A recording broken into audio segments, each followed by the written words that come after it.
Good. I'd like to call the committee of the whole for the Village of Curie for Tuesday, February 20th, 2018 to order with roll call, please. Betts. Here. Kostler. Here. Valley.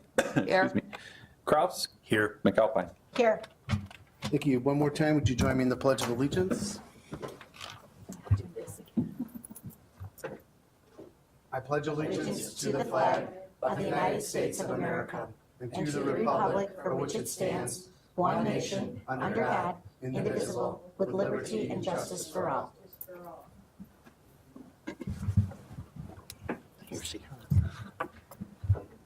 Moving to the public comment portion, is there anybody that would like to address the committee of the whole? Okay, we'll go ahead and close that at 6:05. Thank you. I'll turn it over to Jake and staff. Thank you, Mayor. We have no shortage of projects here to get through. This is our annual CIP discussion here. It's kind of the first phase of our budget process here. So just to give you an agenda of what we're going to be talking about here tonight, we're going to go over through each department and then also want to get any feedback that you have specifically related to the project priorities that we have in here. We've got project priorities 1, 2, and 3. Purpose and objectives here of tonight. Why we do this is we want to inform the board about both current and future capital projects. So this includes facilities, all of our buildings, infrastructure, which may, excuse me, may include roads, storm sewer, vehicles and equipment, water and sanitation, community parking. Want to get feedback, as I said already, here on those priorities that we have. There will be focused discussion. There's a few projects that we wanted to highlight and get specific feedback from you. The First Street extension, West Main Street sidewalk, and then the flooding mitigation. We did previously, as you know, the board had approved the drainage study for part of town here. We've got the results that we're going to share here tonight, and then also have that open house as Director Morimoto had suggested. There won't be any decisions here tonight. This is just to get any feedback that you have related to our projects. I want to get any and all feedback that you have. If there's follow-up feedback, please, come see me. We can set up side meetings to talk about these projects further. So what is a CIP? So this is our 5-year plan that identifies both our current and future needs. All of these costs that are in here, they're estimates. We try to do the best that we can with the out years to estimate what those costs are. You can see here too with the presentation that when we get later on, we're going to look at our total expected costs here and compare that to the amount of revenue that we have to cover those costs. This gives us here as a group the ability to prioritize things and to see what is important, what items you may want to move forward, what items you may want to push back as far as project priority. We'll make annual adjustments each year to this. You will see that for those that were on the board last year, that some of the projects have moved around a little bit. But any feedback you have here will help us to refine this as we go forward in the budget process. Why do we complete a capital plan?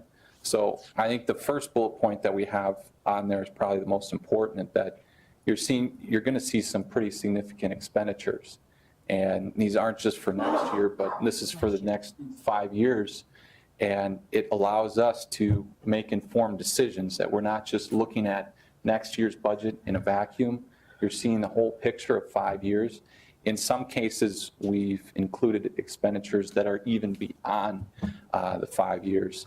Allows us to plan here from a staff level in working with the village board, but it also gives a vision, I think, to the residents. If they have questions about roads or infrastructure, about when things may be done, we can provide them with that plan and have a succinct conversation with the residents.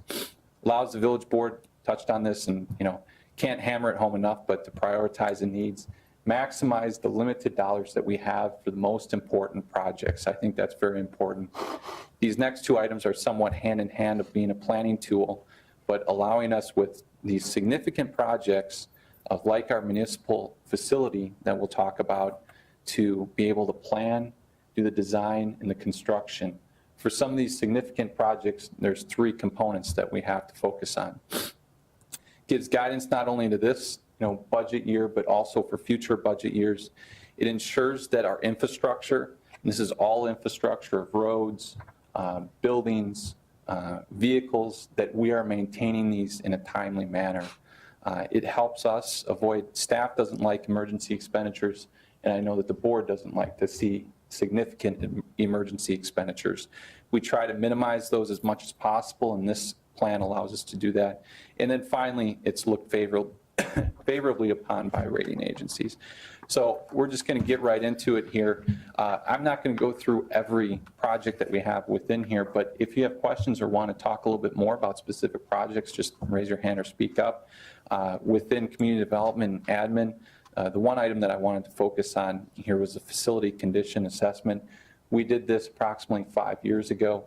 That plan, it was a reserve advisor study that was done previously.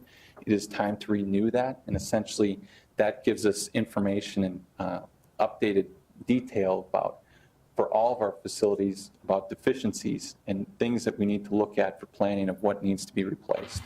Are there any questions about any of these projects that are on this list right now? Moving on to I have one quick question. Yep. And you probably have explained this, but I'm not 100% sure. On the building permit system, can you explain what it is, 50,000 this year, and then why is it 25,000 each year? What is that for? I mean, I know we've automated a lot of things, but is it a program? What is it? Yeah, good question. Right now, we're utilizing an archaic system. And so for the finance portion of it, with our transition here to Lauterbach and Amon, they will be able to cover that financial back-end system all through Lauterbach and Amon. Okay. But to update the system in totality, we need a component that's specific for community development. We run MSI, and that was a program that the village purchased many, many years ago, and it's very outdated. So this pays for the upfront cost, the $50,000, and this is an estimate too. The out years here for all the rest of the years, that's for the annual maintenance that we'll have. So we haven't selected any program yet or software to use. I expect that that would be brought back here to the village board sometime next fiscal year for final approval. Okay. Thank you. The police department, we've got a couple items here. The one item, just to comment on the changeable message board and the radar speed trailer. This right now, our radar speed trailer is not functioning properly. When we get into cold weather, it sometimes stops working altogether as well. It's a good tool for our police department. In this case, though, we'd also utilize it for public works. So Eric and his staff would be able to utilize that system as well. So it would have dual department use. Any question on these items within the police department? Moving on, related to vehicles in the police department, for the next fiscal year here, so 18-19, we're focusing on replacing 2 vehicles. Those retired squad vehicles then would be looped back into our municipal fleet. One would go to community development, the other one would go to Director Morimoto staff in public works, and then the police would have the 2 new units. This is funded here out of the Vehicle and Equipment Fund too. Are there any questions about the police vehicles? Public Works, we've got some various equipment items here, mostly vehicles. The one focus item that I'll get into here is just the heavy duty plow truck. You can see at the upper right, the plow truck that we're looking to replace is getting a little gray, I guess. It's aged. You'll recall that earlier this year we had 3 plow trucks go down in one snow event, and that significantly impacted our plowing operations. So this plow truck, I think, was actually moved up a year based on last year's presentation, but we do feel this is a need to ensure that we're plowing the streets in a timely manner. Any questions about any of the vehicles that are in this slide? Facility maintenance. So the building that we're in right now, we've got some pretty significant costs. These shouldn't be a surprise based on our presentation last year. We've touched on these a little bit, focusing on the great room that right now, we have a temporary solution I don't think that a do-nothing approach is an option. We're probably going to have to look at one of those 3 options. I believe, Eric, this year, the permanent shoring was a new option. We didn't have that last year. Is that correct? That's correct. Okay. So that's the lowest cost option. It certainly isn't going to be the prettiest option out of all of those. It's going to be the cheapest. These are things that, any one of these options, I'd take some feedback from the village board on if you have it right now. To when we get into it, the police and village hall facility on the bottom, you'll see there is that we're about 80 to 90% along with an RFQ here to find an architect to assist us with that process. I think once we get that architect on board for that project, we could tap into that architecture firm's knowledge to assist us with the great room and provide any other alternatives that we haven't thought of. So is there any feedback about either the great room? We've talked about the police village hall facility, and like I said, you'll see that RFQ here within the coming months. So ultimately, we're going to be, the village will be getting a new facility altogether? Well, what I'd be recommending here is that we at least start the process and bring an architect in to help guide our decision-making. So realistically, how many years out for a new building? Well, right now, we're looking at construction potentially, and this is pretty fluid here in fiscal year 21, 22. I think that it could be moved up in, if we get going here and be aggressive about it, could be 2021. But that's just when it starts. Construction, I think, for a new facility, it's going to take a few years, though. Well, I think because last year, if I remember right, we discussed not putting a whole lot into it if that was ultimately the goal, was a new building. Yeah. So, I mean, I still feel that way. If I don't want to spend a lot fixing that if. You're talking about the great room? Correct. Yeah, and that's why I think too, when we get an architect on board here to talk about new options for that facility, they'll obviously, part of that RFQ process is for them to look at this facility, and they'll help us be able to make smart decisions here going forward. What we have on the top, if you look at the top row there for the village hall and police building, the major expense there is for a new generator that we can move. And so we make that expenditure this year, we can take that with us here, so. And one factor with the great room options as you consider what to do moving forward, one of the factors that I think our consultant in the new facility design would help steer us with is then what do we do with the existing facility after we move? One of the factors with the great room is that it's probably the one historic portion of the building that is kind of intact, both inside and outside. For as far as future reuse, I totally agree. Putting more money into the older portions of this facility that were added on and not the original building definitely would not make sense, probably for a future user. But that other section, I'd want to make sure that we are thoughtful in weighing what the impact is to the resale value or the reuse value moving forward. That is why we've tried to push out some of these expenditures as long as possible. We've defrayed a lot of maintenance to this building. If you look at the exterior and you see that list of items on the top there, the tuck pointing, replacing various, roofing and things of that nature, that it's overdue, but we've continued to push it out here until we can get an architect to, talk with us collectively here and help us make smart decisions. So your point's well taken. Yeah, I agree with Kim on that, I don't want to see in fiscal year 1920 that we're 600,000 in expenditures on a building that is really becoming obsolete. I just want to be prudent about how we look at things. So I agree wholeheartedly that we want to make it so that we can sell it. It's not one of those things that we want to let the property deteriorate to a point where you can't get anything for it. But I want to be fiscally responsible about how much more money we should put into it. Mm-hmm. And we're not saying too with this that Village Hall is, going to move. Right. It could stay here as a part of this. This could be a standalone police facility.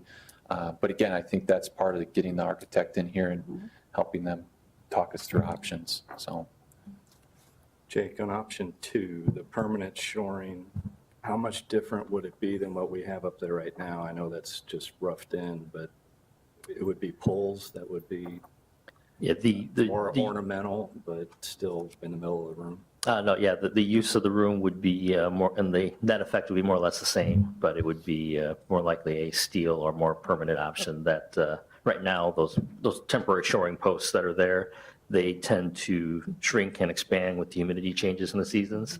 So we're constantly having to shim them and adjust them and make sure they don't shift too far out of alignment to serve their purpose. The permanent solution obviously would make sure it's a more tightly fit system. Option 2 is not a glamorous option. It's more just nuts and bolts. Safety.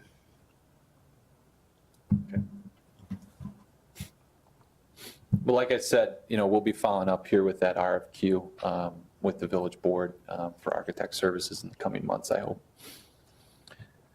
The senior center here too, we've got a couple maintenance items coming up with the senior center building that we'll have to consider within the next few years.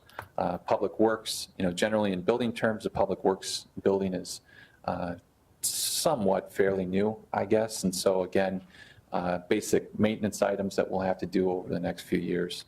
Anyone have any questions about those buildings? Okay, getting into some of the infrastructure projects. This slide is a good snapshot here that just kind of shows all the work that we have planned or proposed for 2018. And it's not just construction, but it also includes planning. So it's planning and construction. We're trying to hit various areas throughout the town. And certainly it looks like we're going to achieve that. Metro Station, this isn't a surprise here. This project has been going on for quite some time here. It's more just an update on where we're at. So construction, we're expecting that to begin here in 2018, sometime this fall, Eric, is that correct? Late summer, early fall, yes. Yep, so it's been a lot of work. Eric's done a good heck of a lot of work behind the scenes, working with Metra, Union Pacific, IDOT. I don't know if you can get much more of a bureaucratic process than this. So they've all been good partners here. It's just, we all have needs to the process, and we're excited for that project to break ground. Here's a snapshot overview of the costs coming up related to the Metro facility. We've got basic items related to the building, but then also some miscellaneous items that are a part of this then as well. So are there any questions about the Metro facility here? All this too, as a reminder, is coming out of the parking fund. And we did, for, in case someone's looking at this, we did duplicate former depot building. You see that there? Pardon me? 1, 2, 3, the fourth item yeah. down and the sixth item. It's just a duplicate. I guess so, yeah. We were just trying to make sure everyone was awake when they were going through it, that's all. So We- someone doesn't think there's double for We've that, that's gone all. through the presentation probably 1,000 times, so You found my one that was allowed. yeah, I wasn't trying to point anything bad, I was just trying to make it so that Yeah. everyone knew it was duplicated, that was all. yeah.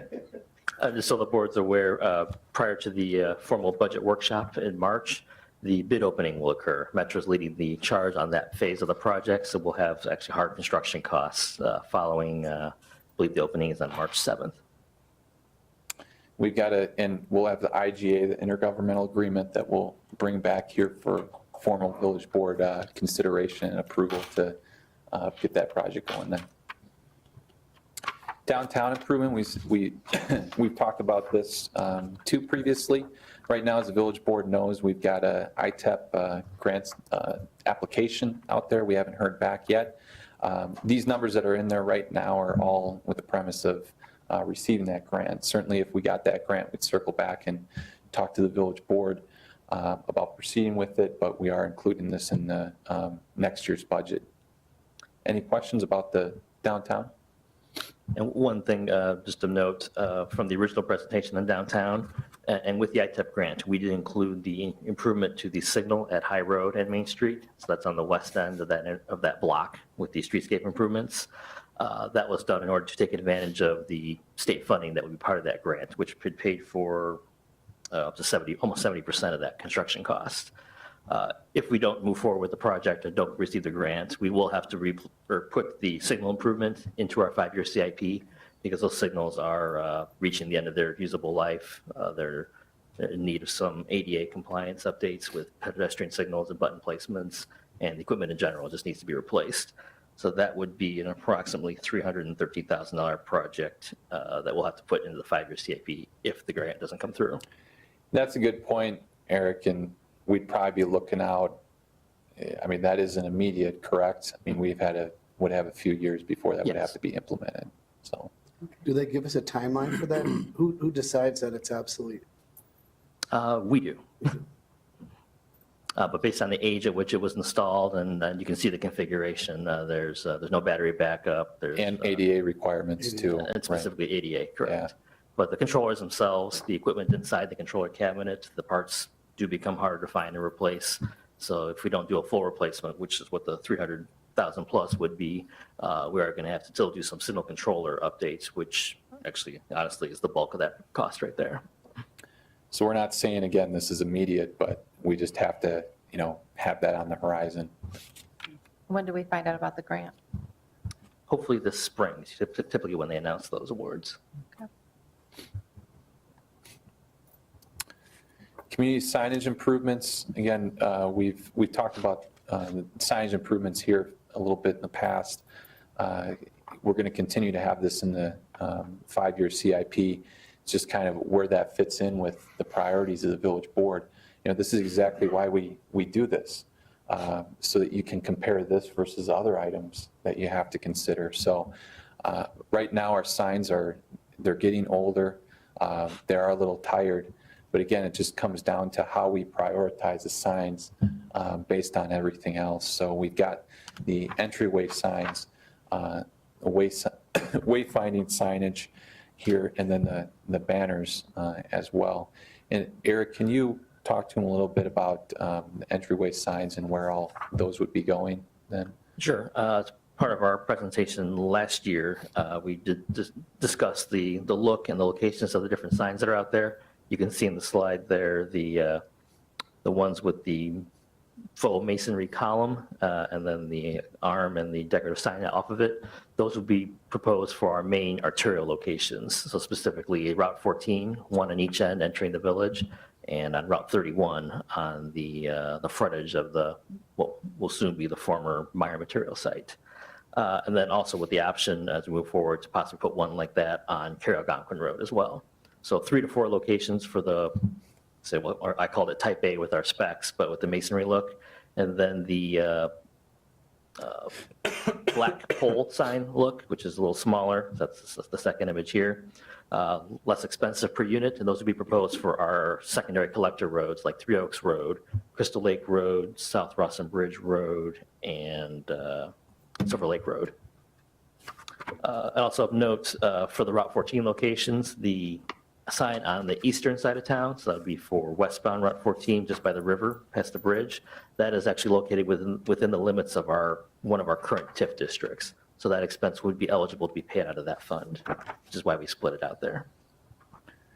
So we don't have these right now included as priority ones. I think we've listed them as priority twos. So if there's any feedback on it, certainly we'll take that now or in the future. Can I just ask a question about the TIF funds? I think, isn't one of our TIFs going to be coming up here pretty soon? Yeah, the TIF one that's over the Selkie area. So if we didn't use the funds, is it use it or lose it? I'm just, We would have to, refund. pay that back, but we've got a pretty significant project for TIF one that towards the end of this presentation that I want to talk about, so.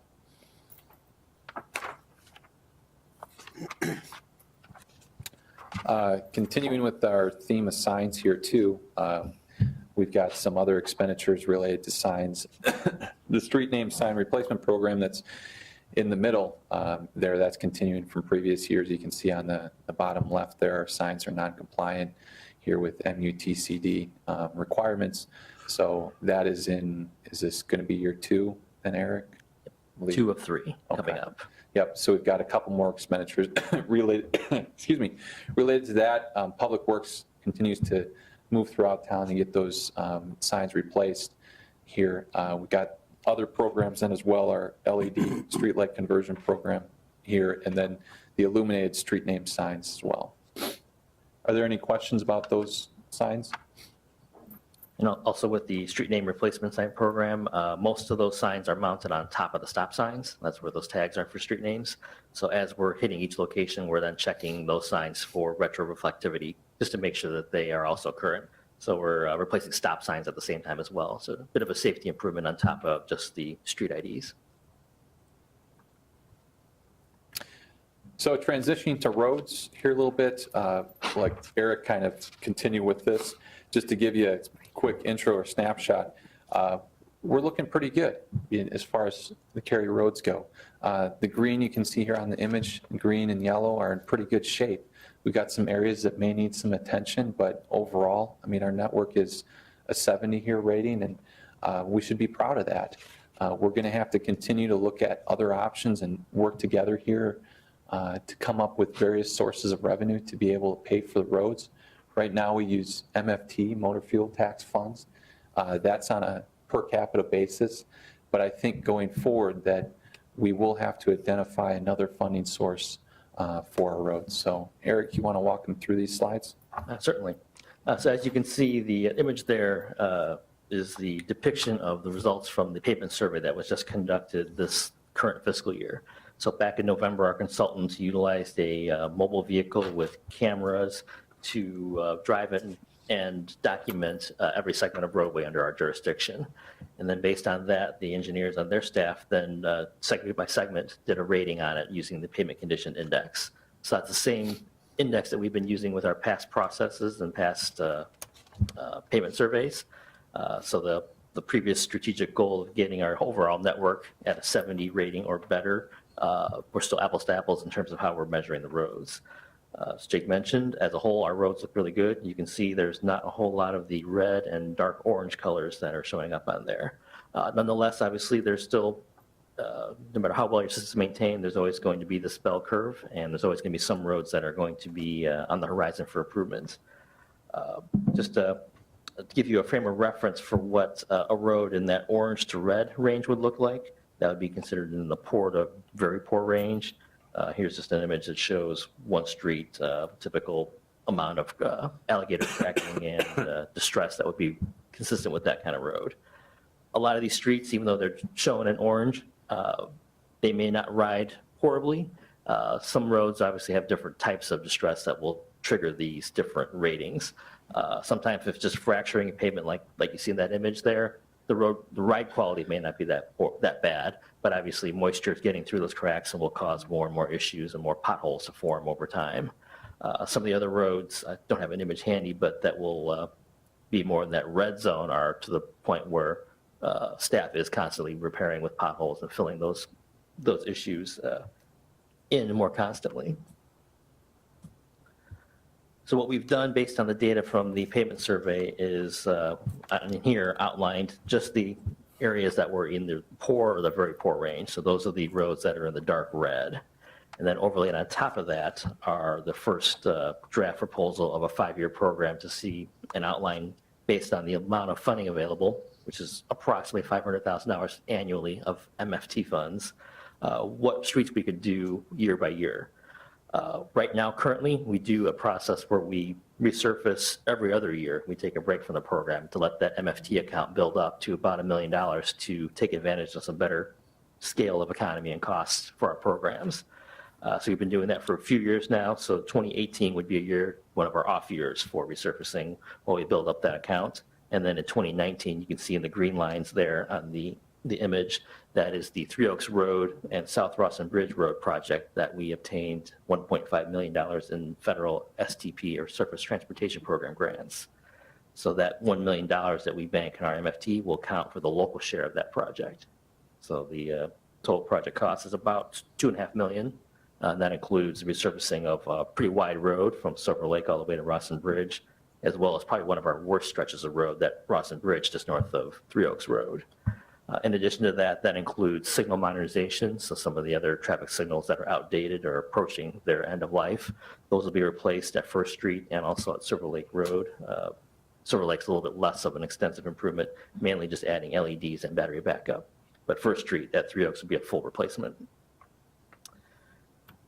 Then after 2019, due to the fact that we have some of these roads that are in that very poor condition that probably won't last very long in the midterm that we would need to get to, we are recommending that we go back, at least in the short term, to an every year or annual program and spend about $300,000 to $500,000 immediately in 2020, and then every year after that. That allows us to get a couple streets in particular that are rated very poorly. Specifically, the streets in the neighborhood just south of Three Oaks and Rawson Bridge. I'm going to back up one slide here. There's one stretch here. You'll see one cluster of dark red that we have. That's probably one of the main areas of the worst streets, and that is in that particular neighborhood. I don't feel that we can wait till 2022 to hit those roads, so we're recommending that that every year approach. So we're looking, essentially, we're looking, instead of doing that every other year, $1 million, we're just going to potentially go back here to every year and around 500,000. So Is the goal then to still try and do some economies of scale with some other municipalities? Yep. I'm assuming. Yes, there are some other opportunities, particularly with some of the bigger communities that have some larger programs. I know several towns are doing $1 million plus programs already.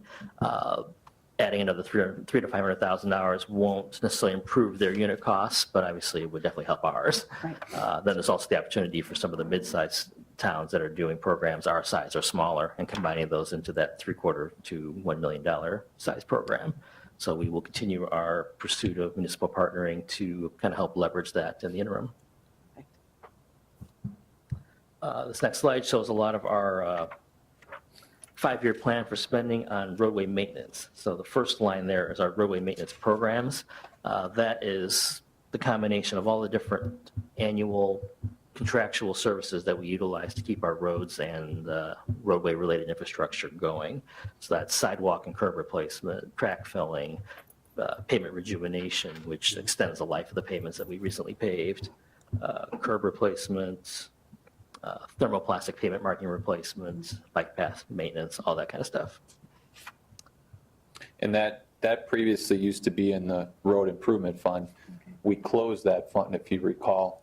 It was moved into the general, and with this budget, we'll be moving that over into the capital projects fund then as well, this expenditure. And the last line there you see is the Parkway tree replacement program.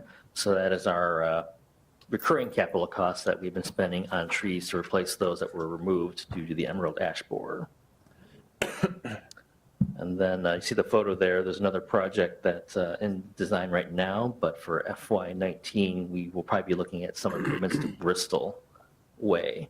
That roadway, the main roadway itself is in pretty good shape, but there's been some heaving that's been occurring on the edges of the roadway. So we're working with a consultant to figure out some options as to what's causing that and then what the remediations would be, balancing out more or less a full depth patch along the curb lines all the way to a full reconstruction. I just mentioned the roadway capital maintenance. This is just a pie chart that kind of shows the different percentages of that 180,000 as what is proposed moving forward. You can see the big three will comprise most of those costs, with pavement marking, sidewalk, and the patching programs. Just for reference, we've been trying to control our costs moving forward as we do every year, but with sidewalks in particular, we've reduced those over the last several years down to levels of about 40 to 50,000 when they were high as 50 to 60,000 in the past. That does limit the amount of repair and replacements that we're able to do moving forward. The best practice would be to have our staff inspect the village probably in zones, about a fourth of the village at a time, to get a list of needs and then replace those the following fiscal year. However, due to the amount of money we have available to do replacements, we are actually only able to address the ones that are reported as reported by residents or the worst of the worst. So right now we're currently not doing our quarterly zoning inspections just because the dollars we have just cover the ones that we get called in by residents. We have attempted to stretch those dollars. You can see we've broken up that blue bar into a blue and a green bar. So dollars for just replacements in blue, and then also dollars for sidewalk cutting, which we started about 2 fiscal years ago. So we're able to have a contractor take a particular piece of equipment and saw cut off the portion of the sidewalk that has a displacement that's a tripping hazard. So instead of the $128 to $256 per location to repair, we're doing that at about $65 per location. So it's not as aesthetically pleasing as a full replacement, but it definitely does the job for our safety enhancements with as few dollars as possible. Other roadway projects.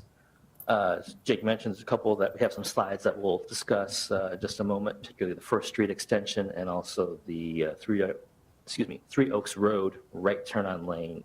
I'm sorry, I'm having trouble talking. Three Oaks Road right turn on red project along with the turn lane extension.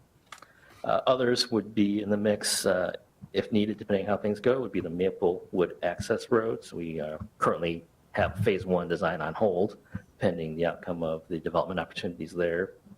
And then at the bottom there is our on-call engineering services, which would be for those unexpected projects that do require civil engineering services depending on the needs that arise.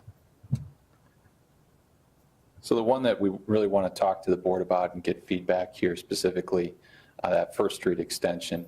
We've started the phase 1 engineering and, we've done engagement here with stakeholders. Haven't been able to get to all the stakeholders yet, but we've heard some reservations about that project. There are some hurdles here with this project. One of the big ones that I'm looking at here that is on this slide is that cost, the total cost. Even if we go out and get a grant, the village of Carey's going to have to come up with anywhere from, Eric, around $2 to $3 million approximately. Mm-hmm.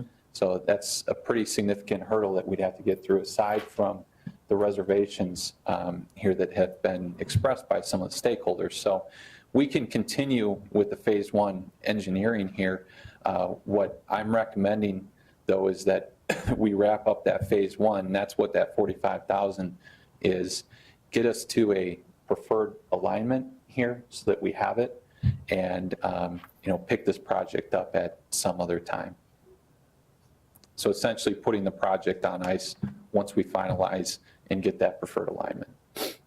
And that preferred alignment is still money put to a good use. It gives us the location of the roadway should it occur down the road, so that the different stakeholders that might have development opportunities or plans would be able to accommodate them with a holistic approach to make sure that the road could still work in the future.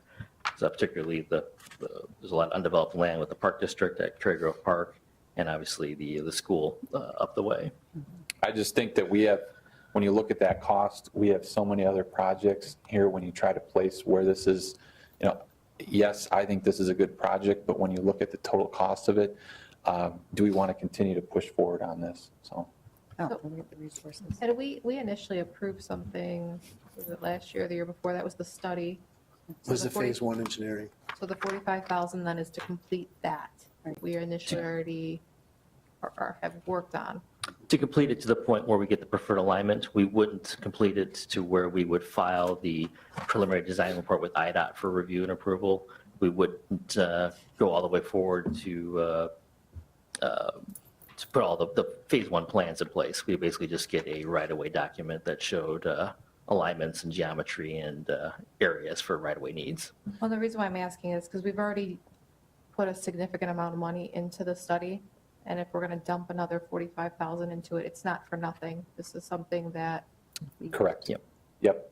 Because I agree. I think the 6 million, when you talk about needing a new facility, I think that's a priority over that. So, okay. Yeah, so it just makes it shovel ready, basically. If we get to the next stage, it's almost to that point. Closer. Pencil ready. Closer, I don't mean completely, we're not ready to go, but, and Ready you're for not gonna have to redo it. So that money, as Kim was saying, Money is well gonna be money well spent, that we're set up, and we're ready to go to that next level. Yeah. If we wanted to revisit and still make this project federally eligible down the road, we would have to finish the phase 1 study, go through the IDOT approval process and so forth.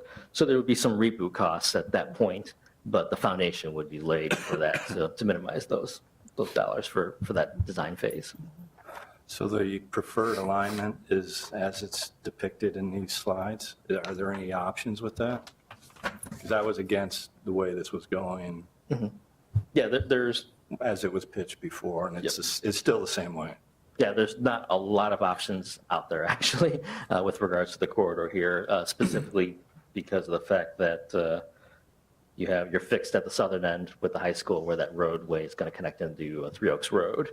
And then just to the north through the Park District property, we would need to balance their ability to develop that site as they're the owners for that point. And then as you move forward along the school site, you're constrained by the ComEd right-of-way and the existing schools. So we're kind of shoehorned on both ends. The only room for alternatives would be within the Park District site. And based on discussions with them and seeing their preliminary master plan that they had open houses on, obviously the location we're showing here is kind of the best fit for them and for the roadway costs as well. It would allow us to continue dialogue with the Park District here about, their future development on that site and how much property may be needed for a road. Okay, I'm just saying, I'm not in favor of this alignment at all. I think it's going to cause a lot of issues. There's going to be a lot of community outcry if this goes this way, and You're saying the neighborhood there, Trustee Counselor? yes. Yeah, Yeah. okay. Yeah, we haven't even done that outreach. And so when I mentioned the hurdles that we have, that is one of the hurdles that we haven't even crossed yet of doing that public outreach with the neighborhood, so. And one option, which very well could be, if the project was forward down the road, would be to have that road go through and not connect to Adair and not connect to that subdivision at all. That's not that's up for discussion and decision moving forward, but it's not a critical component to make or break the goals of the overall project. How much is, I'm just trying to add it up. Could you come up to the microphone, please? Sure. Your How much name is and our- address. So has 45,000 been spent on it already, or is that in addition to what has already been spent? In addition to, So how much has already been spent on the project? wasn't like, About half that. yeah, We have not spent our full budget for the current fiscal year, so this would, So the total is about 65, 67. the overall contract was about 107, 110. Okay. And if you put it off, what realistically is the timeline? Because you're saying to get this ready to go down the road, like how many years are you anticipating putting off that $6 million spend? I think it kind of just depends here on, the board and how we prioritize things. And I know that's not a, perfect answer about when we'll get to it, but this is exactly why we do the workshop here, is so that the board can talk about priorities, and priorities change from year to year too. And maybe there's an opportunity down the road for a grant. I don't know if it's possible to get a grant to pay for everything. That may not happen at all, but that could certainly change where this is completed. Sure. So my question is, or actually something I'd like the board to consider is maybe hold off on spending $45,000 if this project is punted 10 years down the road. If it's something that we're looking at in 2 years, maybe. But if this is something that's going on and on and on, and we don't know what the end date is, I'm not comfortable with the thought of spending $45,000 for a maybe end date. But I guess that's up to you guys, and so that's something to consider at your budget meeting. No, that's a very good point. What we're suggesting is that this $45,000 is getting it to the point where it's not just to spend the money to stop the project. It's to get it to the point where we have enough information in the planning phase so that the Park District, the 2 school districts, the village, anyone that has Residents. a interest in anything going on in this corridor can do their planning thoughtfully and appropriately. I think one of the big components here is just that Park District piece. There's been discussions from the Park District about wanting to annex that property here. And if they annex that property, the village, it's going to be subject to an annexation agreement where there could be some wants and desires that the village want as a part of the annexation agreement. There could be some wants and desires that the Park District may want too. Having this somewhat finalize the phase 1 engineering will give us specifics so that we can talk in specific terms with the Park District about the area that we may need for the road. And do they don't have a timeline on the potential purchase of that property? Oh, the Park District? Yeah, They the own Park that property already. Oh, they own it? The annexation, Okay. I I think it's just, going to be within, I would say within the next 12 months, 18 months. yeah, they've been telling us they've been looking at it for a while here, so I would expect it to be, yeah, within the next year. This Three Oaks Road, the right turn on right, is this at 14? Is that what that is Yes. for? We haven't got to that yet. Is there any other comments here regarding the First Street extension? Okay, now we'll dive into that one now. I thought we were done. The Three Oaks, that's at 14 in Three Oaks? Yes, so this was brought to our attention kind of from two angles. One, from a geometric perspective, is something we've been looking at and aware of that's not ideal, but it's obviously an existing condition on a state-maintained route. And then second, we had a recent inquiry from a resident that was up there, believed their spouse was involved just in a small minor car accident at the intersection. So the request for them was to restrict right turn on red based on the fact that it's hard to see at the intersection. We took a look at it, and we also had a traffic consultant do a initial preliminary traffic study on it. And what they found was that the accident history there does show that the geometry does lend itself to some of these collisions. However, none of them are of high speed, high damage types of accidents. So none of the accidents occurred from a car pulling off of Three Oaks Road and colliding with a car traveling through Route 14. Most of them were cars would inch forward trying to see where they're going, and then the car behind them thought they were going and rear-ended them. Or the more prevalent issue that was observed in the crash data was cars that were turning left from Three Oaks to go toward Crystal Lake. Those cars are turning left, and the cars that were on Three Oaks Road turning right assumed they were going to stay in Route 14 lanes to continue on their way when they actually pull into the Thornton's gas station. So we have some minor right angle collisions. So that being said, what we're recommending is that while the improvement would be probably worthwhile, it does require a turn lane extension because the queues back up a little bit longer than what we have available there. So there is some design and construction costs associated with making that simple signal change. It might be more appropriate to wait for IDOT to do a more substantial intersection improvement at that time and then have these improvements kind of rolled into that. But we wanted to get the board's take on whether or not they agreed with the recommendation to not abandon the idea, but to defer it until improvement is done at the intersection. I agree. I'm- Abandon it. Yeah. Abandon it Yeah, altogether. yeah, I couldn't agree more. You can see this just shows in yellow the area where we'd have to widen that turn lane. So it's not substantial, but it is a cost. Okay. Next, the next series of exhibits are from the preliminary flooding analysis that our stormwater consultant performed. As you can see, the study was based upon the different problems that resulted from the July 2017 rain events. So in total, we had locations identified in 52 spots. And those are a combination of resident reported locations and also staff observations of areas that we have been known to have drainage issues. So the consultant took those 52 problems and subdivided them into 17 study areas, of which you're going to see some of them are consolidated because they're nearby each other. Those green boxes just show the different locations that all those different problems were reported. They then gave us conceptual designs and improvements to mitigate these drainage issues. So just not prioritizing, but purely this is the issue, this is the solution, this is the conceptual cost. What staff has then done is taken those total costs, which added up for all the projects to about $10.5 million, and we divided it by priority into the 5-year CIP. So for 5 years worth of projects, and then obviously for the future, we have the balance of those. In prioritizing those, we were focusing on, first and foremost, the need.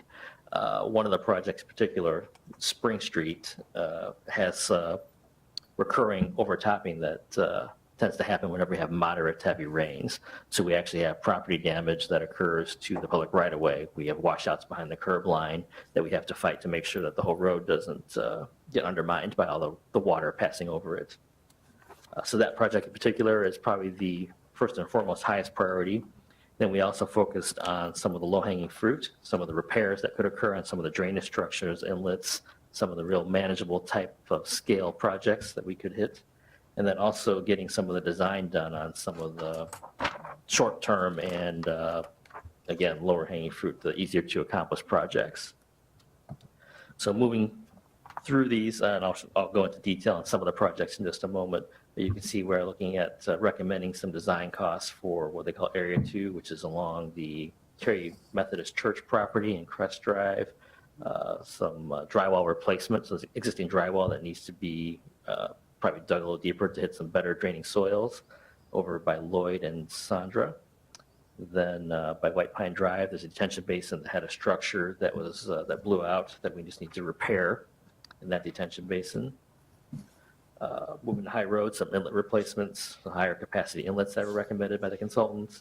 Industrial Drive at Route 14, there's an outlet control structure that they recommend we maybe get some design done to give us more or less a valve, which to help release water if that basin tends to overflow. The Spring Street, that's that area that washes out when the road gets submerged. Veteran Park, some other minor improvements for some outlet structures and some design work, and also some design work for the Krenz Avenue area drainage system. And keep in mind when we're looking at these costs here that the majority of these costs are coming out of your capital project fund.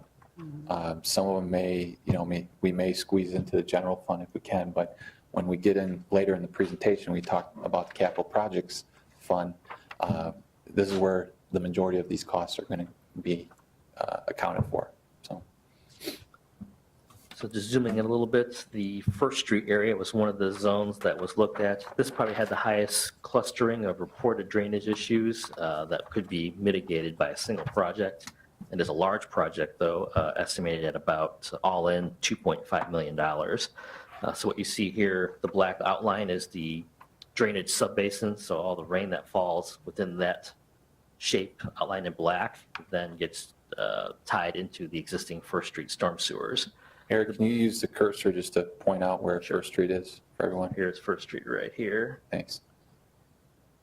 This is the Garden Place Apartments and Oakville Apartments. The blue lines are the existing storm sewers that are out there. Oops. And then the red lines are the proposed improvements that would be included for upsizing and expanding some of the storm sewers that are leading into the main trunk line. The analysis found that the storm sewers that are out there were designed consistent with the standards and the methodologies of the time, but obviously if they were to be put in today, they probably would not have been put into that size and made a little bit bigger. So what this project aims to do is get you some additional drainage handled to reduce the load on the existing storm sewers on First Street, which then results in a lot of the surcharging and backups that occurred in July.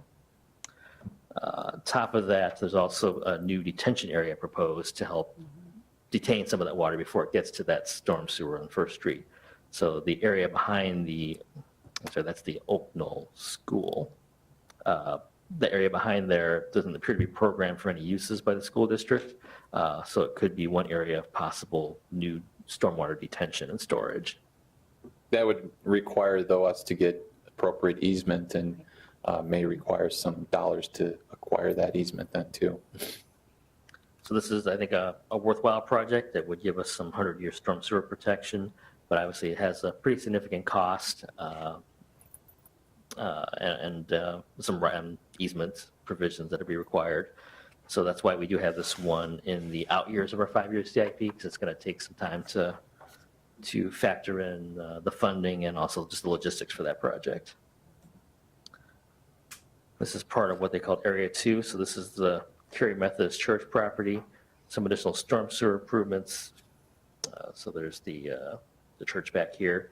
Some additional storm sewer improvements would enhance some of the drainage issues that are being experienced along Crest Drive and also on the south side of homes on James Way. So these are mainly some storm sewers in the rear for that particular improvement. That's about between $115,000 and $150,000 for that project. This is the Lloyd Street area. So we have Silver Lake Road on the west and Most of the streets in that neighborhood seem to have some existing storm sewer systems. Lloyd Street, for whatever reason, does not have an existing system.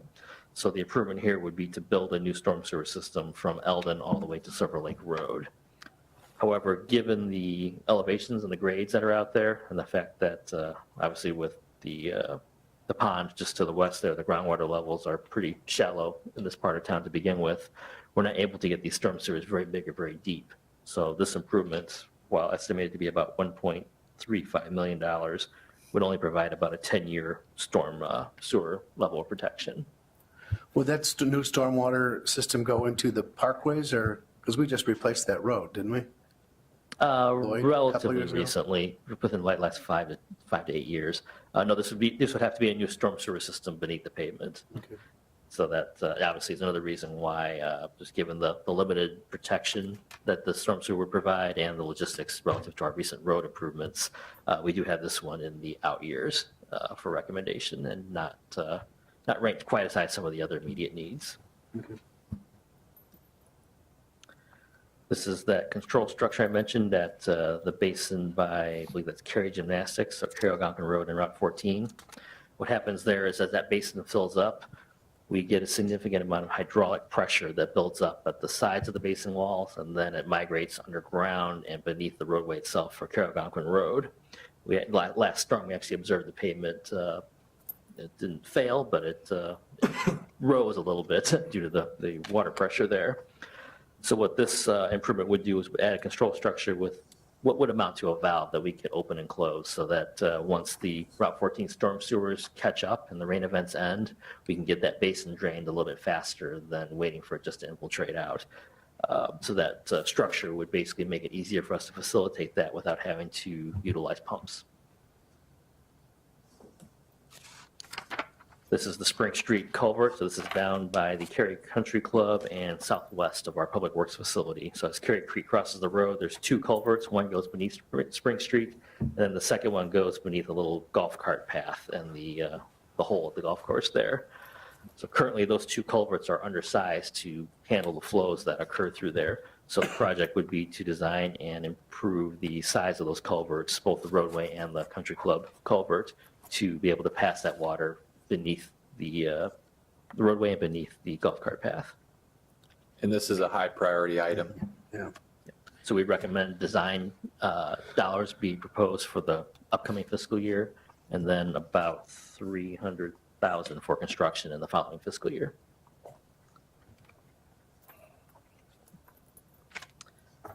Veteran Park.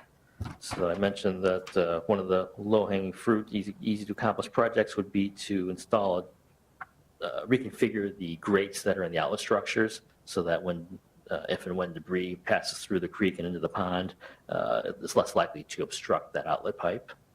And then secondly, you can see the pond here. So this is Route 14, and then downtown and Main Street to the left here. As water passes through the outlet structure out of the pond, it goes under 14. Then it goes around the commuter lot, crosses underneath the tracks, and over to True Value Manufacturing is down here in the corner. So the project would also improve and upsize the storm sewer for that crossing as it gets it from that pipe over into the creek again. And Friends Avenue area. So this is Main Street. There's the Maplewood site and the North commuter lots. This recommended improvement would be to do some detention basin repairs and enhance the outlet structures that they're at the pond there now, and then go out underneath the railroad tracks and Route 14 to their existing outlets. And then also to increase the size of some storm sewers at School Street at the curve here.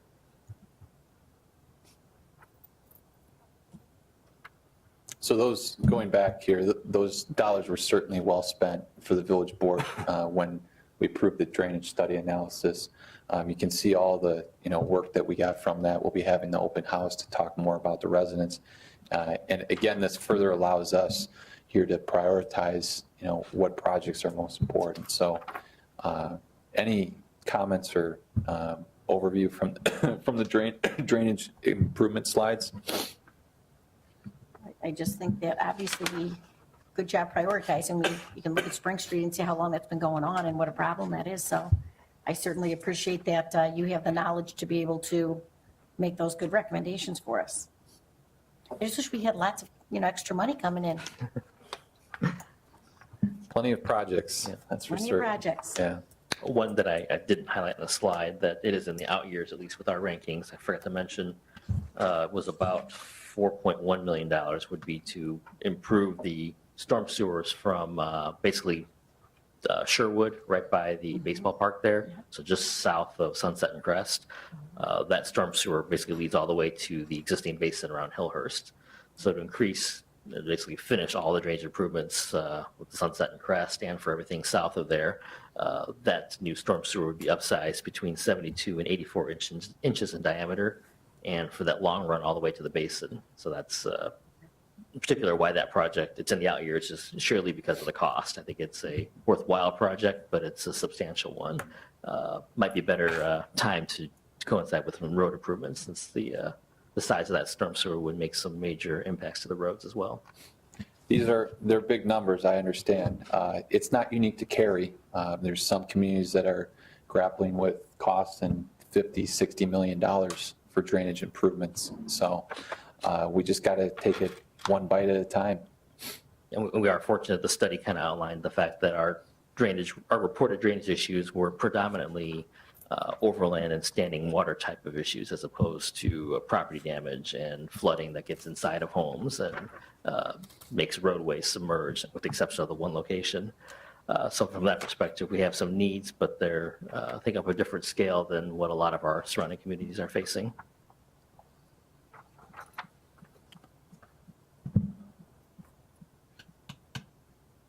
So making the transition here to the Meyer Material Lafarge site, this is your take-home homework here. We need to come up with a name for this site. So I don't know if you want staff to come up with some suggestions here and circle back with you on that, but that is the village board's homework here. So we are going to be taking the possession of the property on June 1 of this year, and we have budgeted for various improvements to the site. You can see there on the top, the entrance gate and signage, park equipment, maintenance, and then the trail connection. The maintenance and equipment, this includes various items of picnic tables, grills, benches, mile markers, trees, various landscaping that's out there. So these are the items that we're budgeting here for this year. The southern trail connection here that we're looking at is this would connect our path that's along Carroll-Algonquin Road. We do the design to have it continue down Carey-Algonquin Road, transition into the village's property, and then into the final Meyer Lafarge site. Another option that we may look at here, you can see the dotted line, is that would continue that all the way down Carey-Algonquin Road onto Clawson, and then connect through the entrance drive there, so that there would be some connectivity to the site. Certainly the Park District, as the board is aware of, received dollars from Meyer Material to connect that Hoffman Park site on the far north section of the property. So are there any comments that the village board has regarding any of these items, questions? Okay, ped and bike improvements. Here we've got a variety of items included in this. The one that we wanted to talk to the village board a little bit about to get any feedback that you have was related to the West Main Street sidewalk, this gap here connection from where Carey-Algonquin Road is, and there currently isn't any sidewalk there, to West Main Street. So it's missing, but how do we value this compared to the rest of the projects that we have going on?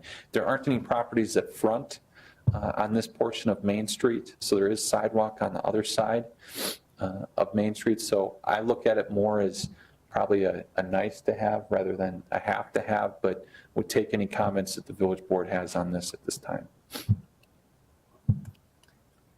Were there residents that brought up this sidewalk or? I think that we've had residents that have, asked about it here, along with some of the other sidewalk gaps that we'll get to, but This has been on the sidewalk gap program for many, many years. We just never had the money to do it. Actually, it really wasn't a high priority. I mean, again, I think I can understand why it's not a high priority, because if there not being houses facing it, it would be a nice thing to do. I think we kind of have to evaluate all the monies that we have and how to most effectively spend it. Would that be a concrete or asphalt? It would be a concrete sidewalk. We're limited, not the whole corridor, but we're limited with right-of-way a bit because of the hills that are there and some utility lines. So this, part of the reason the cost is about $115,000 is because the retaining wall is required to fit that sidewalk in there. I think it will have to be a carriage walk toward the east end to make those geometric constraints fit. I wonder, do we have any studies on the foot traffic to Prior Bargate from Greenfields? We have not done a pedestrian count out there. Observationally, obviously, during the school day, there's a decent number of children that cross at Wolf Street with the crossing guard and then travel westbound on the north side of the sidewalk. So obviously, some of those would not have to, if their ultimate destination is the south side of Main Street, once they cross the signal, would not have to make that extra crossing. Moving on, other sidewalks that we're looking at here, the gap, this is what we call a high road sidewalk gap, and this is would connect Main Street here to the community parking lot. This would be paid out of the parking fund. And then our sidewalk gap project that we talked about previously, this was last year that we talked about this, was along Route 14 here where the existing sidewalk terminates and would continue all the way to the current Burger King site then. That would be funded out of TIP 1. Moving on to water and sanitation. A lot of these projects we've talked about previously, obviously through our water and sewer rate study. Most of these should be pretty familiar with the village board, but if you have questions, please let us know. We've talked at length about the wastewater treatment plant upgrades here that we're looking to have this completed in 2018. It's a pretty significant project for the village of Curie. Other sanitation items, one of the big ones here is our our SCADA upgrade. You can see that in 2019, 2020 is when we have a pretty significant expense. Again, that's an estimate. Not exactly sure where we land until we do the assessment and continue with that project. Wastewater treatment plant, various maintenance items that we're going to have coming up over the years. Again, these are all funded through the Water and Sanitation Fund. This is a separate enterprise fund. Water meter replacement program. We continue to push forward with this. It's been a multi-year project, obviously, and we're getting closer and closer to the finish line. So, Eric, do you have any comments on where we're at regarding that? We're still on schedule. Obviously, the ultimate goal to be able to not have our staff running on foot door to door to hit the meters, that they'll be able to use a vehicle and remote read and take what is a several day multi-staff task down to one person in a matter of hours. But yeah, you see we're only about 2.5 to 3 years left in the program to do all the residential meters. So that would encompass all 6,000 plus residential customers. Good program. Drinking water system upgrades that we'll have here. Various items, again, all these were contemplated through the water and sewer rate study and made a part of that to help us make sure that we had the rate structures structured appropriately. Our TIF project here that I wanted to talk a little bit about with the village board on. As this year has gone by here, we've wanted to evaluate the development potential of both that Jack's Channel site. That was one of our budget priorities here for this year. But then also too, the Selkie property here, the Jack's Channel site, Eric, if you could point that out. Yep. And then the Selkie property, of what we commonly refer to it as. And to have those properties here reach the fullest development potential is what I'll say, is that there will be some need here for a regional lift station.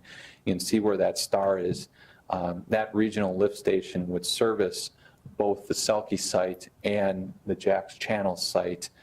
It's a pretty significant cost here, but it would help, hopefully, to encourage the developability of both of those sites. And so, Eric, can you kind of walk the board through of how that would, I guess, essentially traverse then from that site to the wastewater treatment plant then? Sure. So basically, as Jake mentioned, the Selkie property and Jack's Channels, the way the topography works actually with Selkie site in general, this corner of the property is the natural low spot on the site. So that will be the likely location of stormwater management facilities, and then also from a perspective of getting all the site to drain the sanitary sewers to the lift station, makes it a natural, a very good natural site for that facility to occur. So the lift station itself would actually allow us to potentially decommission the existing lift station of the corner across from Burger King, and then have everything that is tributary to that particular station by gravity go where these pink lines are down to the lift station, again, because we're lower than the rest of the site up to the northwest. So from that point, a lift station would then pump the sewage through a new pipe and a casing underneath the railroad tracks, and then tie into the existing sanitary sewers, which are in orange here at the Curie Point Industrial Park. So that that sanitary sewer system more or less begins right around that intersection of Curie Point Drive and Jandis Road, right about this crossing point. Then it would flow with the rest of the existing sewage through Curie Point Drive over to Detroit, at which point there's another lift station that exists currently that pumps it into a force main up along the common right-of-way, right by the transformer station, and then over to the west into the gravity back into the plant. So conceptually, the design would then result in a construction cost of approximately $1 million. That could go up or down depending on if improvements to the other lift station are needed or if any other force main improvements are required. So that would then address the developability of the Selkie site, any existing or future tributary areas to the existing CVS lift station. And then for Jack's Channel site, it is lower than the Selkie site. So if and when that develops, that would just have to pump over to this lift station. So again, for that development, it takes a substantial amount of the cost and infrastructure required for them, cuts it in half more or less as far as the area that they have to service. This is just a prime example here of why TIFs are put together originally. This is public improvements here, significant costs that would help to improve the development or developability of those sites. So we look at this as being a high priority item. Is Arlington Club septic systems? Yes, and the other good thing about this is that then if they were ever to need to get to village sewer, this would be one step closer for them. Without this lift station here, it would be a very significant cost to get them up all the way to the CVS station. But as At one development time, occurs around them. would it be cheaper just to run a pipe along the river? Because at one time we wanted to connect the development on the other side of Trout Valley, running it along the river, and that's why Trout Valley ended up incorporating. Yeah, there could be different routes to be taking, but being so low, you're still going to be more than likely needing a lift station somewhere to get it up the hill over to the plant. Okay. Are you talking Trustee Kraus for the Arlington Club specifically then? Well, for the Jack's Channel Oh, Jack, I got you. and Arlington Club Yeah, too. okay. This would be, especially with where the Jack's Channel site would tie into the Route 14, this would probably be one of the shortest routes for them once this lift station's in place for them to connect to sewer. It would make it the most economical for them. Okay. So moving on here, there's a lot going on in this slide, a lot of important information though. We'll come back here to the capital projects fund. I kind of want to close out on that. Vehicle and equipment. So you can see on the left-hand column, we've got all of the funds here. On the upper right is or excuse me, the top portion of it is all your years. So in looking at the vehicle and equipment fund, we go all the way over for each year. And we go to the total cost versus the projected funding that we'll have available. You can see that, we're getting close to having those dollars dry up here. We had a lot of money that went into the vehicle and equipment fund from Meyer Material, Lafarge. We don't have a funding source right now for vehicle and equipment, so this is something that we don't have to figure out urgently or right now, but we're going to have to work collectively on that here over the next few years.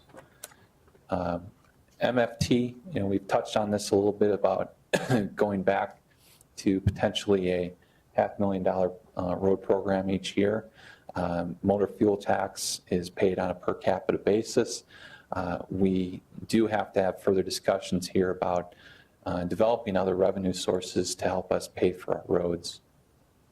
Water and sanitation, we're in pretty good shape as far as the water and sanitation fund goes. We did this water and sewer rate study that was approved by the village board. There's rate certainty for the village board, staff, residents going forward.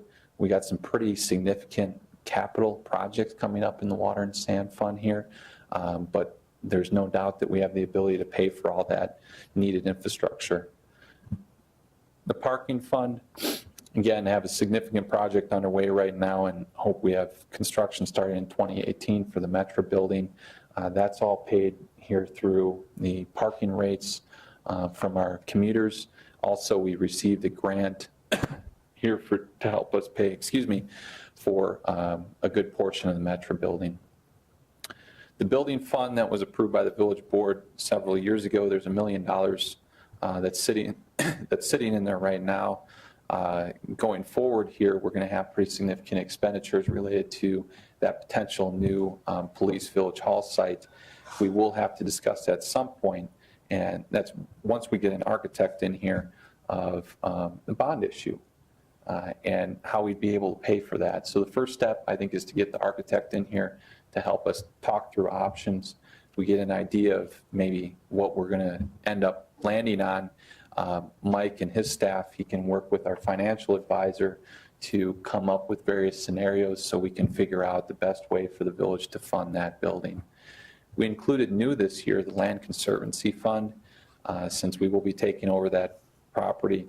We got a pretty significant balance that's sitting within the Land Conservancy Fund and various projects that we have planned for the next 5 years.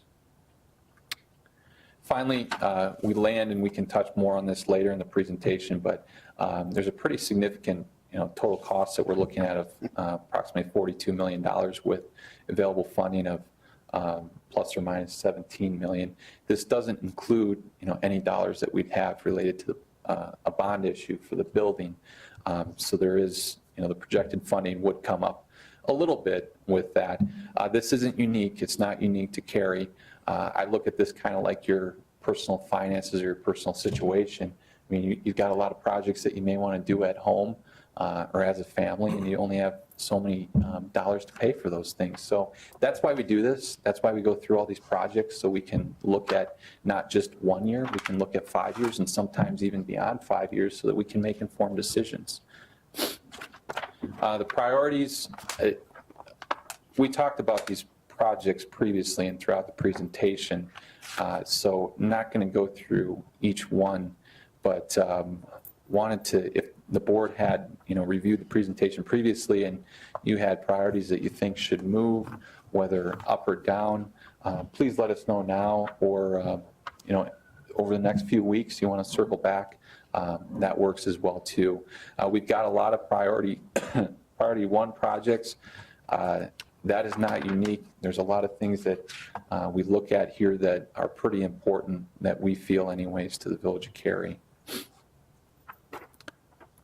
So please just raise your hand. I'm just kind of going to slowly move through these, and if there's anything that you see that jumps out at you. So this is a commuter parking fund, and then priority ones for fleets. So this is coming out of vehicle and equipment fund, land conservancy. priority 1 for water and sanitation. Oh, I know we passed it, that First Street extension. I probably would move that out of priority 1, me personally, knowing that it's going to be shelved anyway. Move it out of priority 1? I would, that would be my recommendation. I agree with that.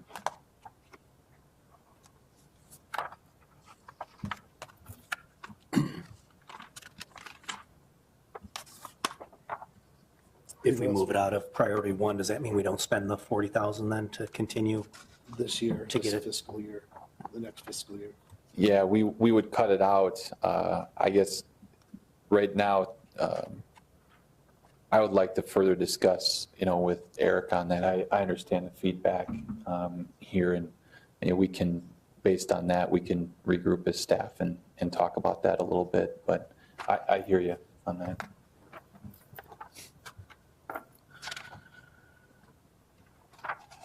Let's see. So water and sanitation, a lot of these, especially with water and sanitation, we've talked about previously. The TIF projects, so we touched on that Eastern Gateway, that regional lift station, and then also the sidewalk.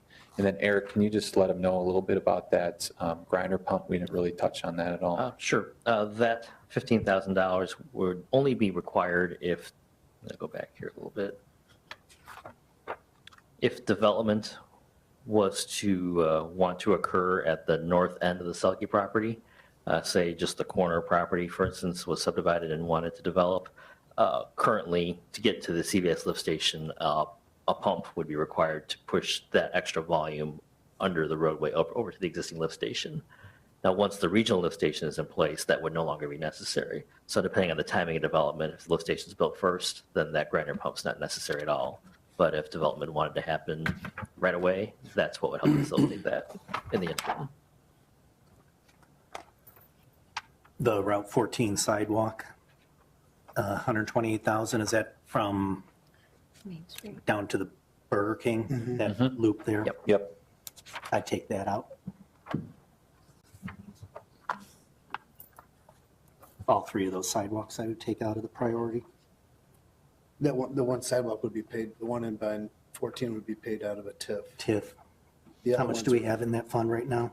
I think 1.6 million. Mike, do you know that off the top of your head, I TIF don't one? know the exact figure, but it would cover the bulk of the improvements that are listed. Yeah, so that would not come out of our general fund. Okay. Yeah, the side, Well, maybe we should find out what, let's find out what that is too at some point. what we the prohibit. balance, yeah, Yeah. absolutely. That'd be important Yeah. for all. The sidewalks, trustee Kraus, the West Main Street sidewalk, that would come out of the capital projects fund if the board decided to do that. The High Road, that small sidewalk gap would come out of the parking fund. And then the connection then to Burger King would be out of TIF one then. So you're thinking take the Main Street All, one. all 3 of those are low priority for me. Okay. Priority 2, we've got the entryway signs then as earmarked as priority 2. Does anyone see it higher or lower at this moment?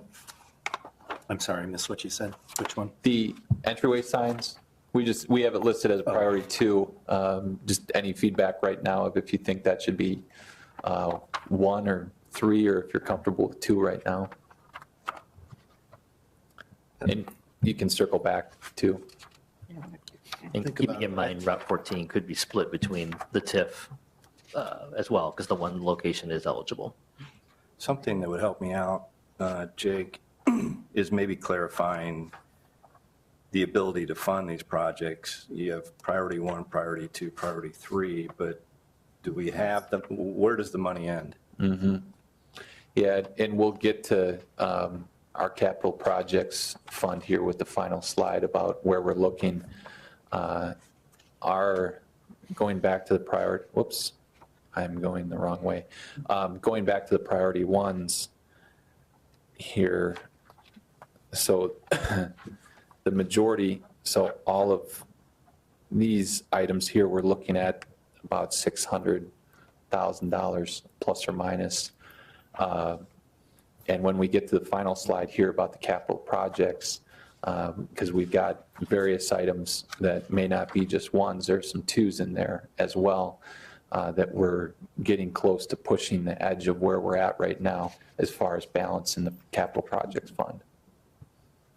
So the 600,000 and the priority one projects compares to what we have in the current fiscal year budget?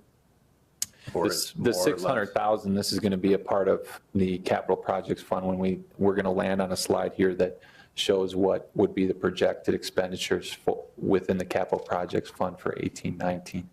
The 600,000 would be a part of that, along with some other projects that we've got from priority twos.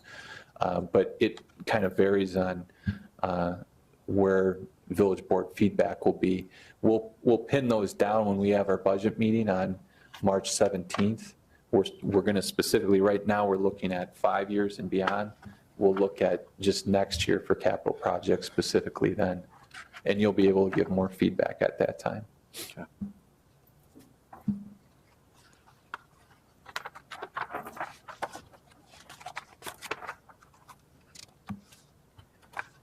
Any comments on signs right now? Okay, continuing on with other priority two items. How do we determine which, when you get into some of these, the drainage issues, what are the highest priority and which could be punted for, that's, you know what I mean? Yeah, we would look at it from a cost benefit perspective. Cost being pretty self-explanatory.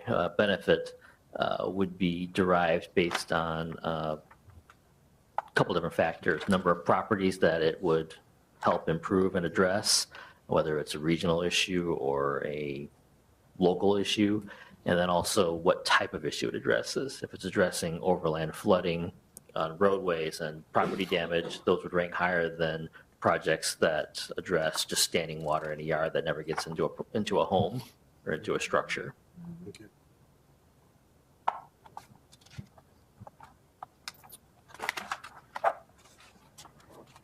Other priority twos, facilities, and then moving on to commuter parking, fleet, land conservancy items.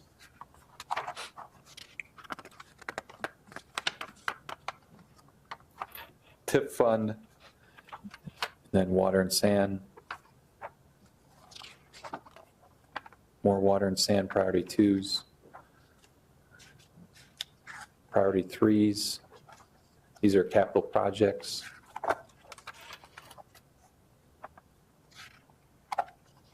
Not a lot for this next year, 18-19.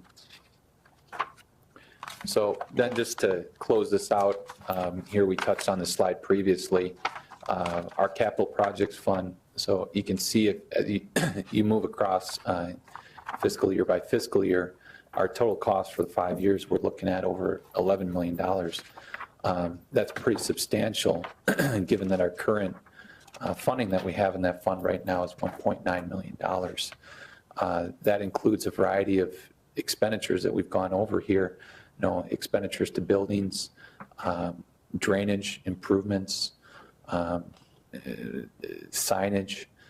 So we really need to hone down, and again, this is why we do this exercise, to see what's important for us.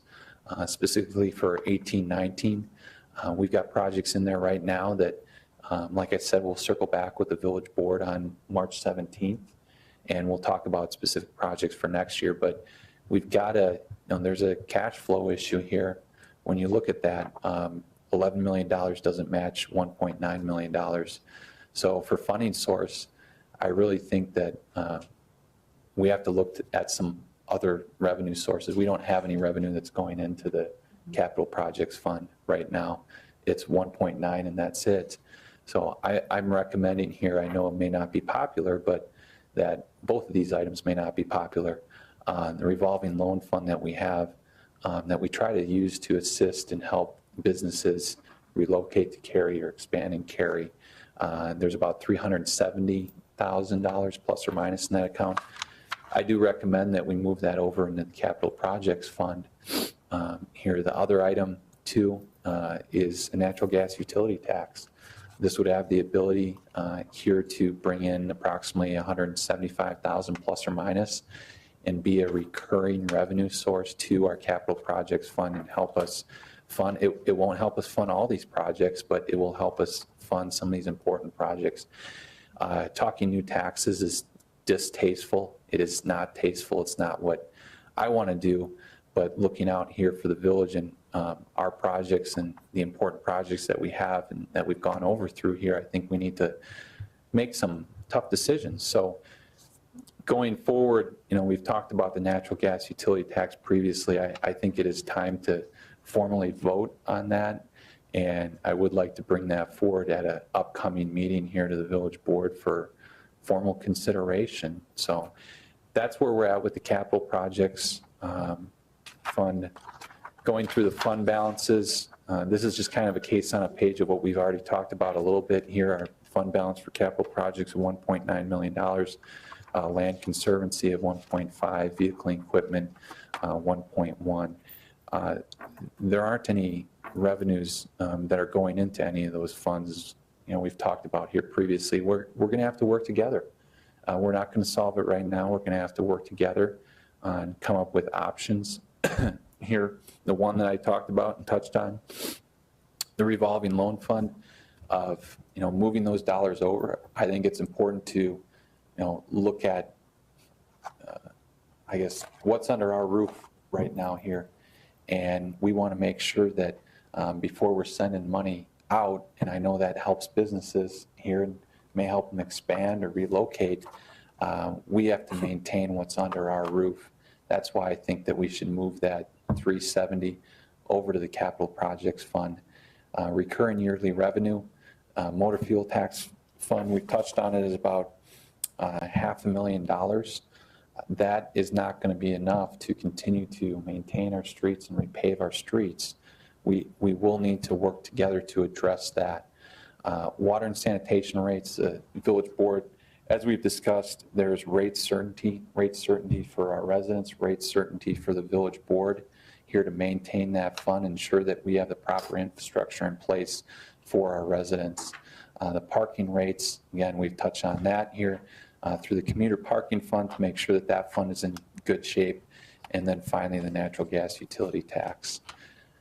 So cost versus available revenue, we get here at some point. We're finally at the end of the presentation. But it's significant. It is significant. Nothing to sneeze at, but it's not anything that's unique here. We want to have more projects than we have dollars for, so that we can kind of pick and choose. I would really love for us to have 42 on each line item, and it'd be a pretty easy process here, but we're going to have to make some tough decisions going forward.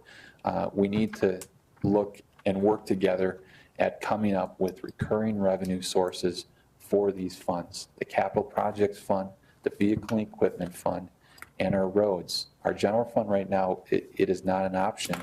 And we'll get more into that here on March 17th, but this isn't going to be anything that's going to be solved right now. Collectively over time, we need to work on it. So any final feedback that the village board has, take that right now. Like I said, going forward, we'll have our next budget meeting just for the public here. It's going to be on March 17th. It's going to be right here in this room at 9 a.m. We're going to review all funds. It's not just going to be one fund. It's going to be all funds. Primarily, we're going to focus on the general fund through that discussion, but talk about every one of the funds that the village has. So any feedback about any of the priorities or projects that you think we're missing? No, you guys did an excellent job. It's not a pretty picture, but I mean, these are long-term projections. I mean, I think we're getting ahead of the game, so we have an understanding. But thank you to the staff for putting this all together. Great job. I have a question, just really quickly, about the Meyer property. Is there any potential of us selling that so we don't have this reoccurring, these reoccurring fees every year? Yeah, I think we'll have to discuss that. I think the first order of business is finalizing the property. As I've said all along, though, I don't think that that property should be in the village's possession. We're not in the business here of running parks or open space. That's not what we do. That's not what we're staffed to do. Can we do it? Yeah, we can do it. But long-term, yeah, I don't think it makes sense for the village to be in possession of that property.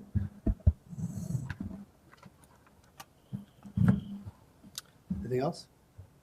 I will entertain a motion to adjourn. So moved. Second? All in favor? Aye. Opposed? Thank you.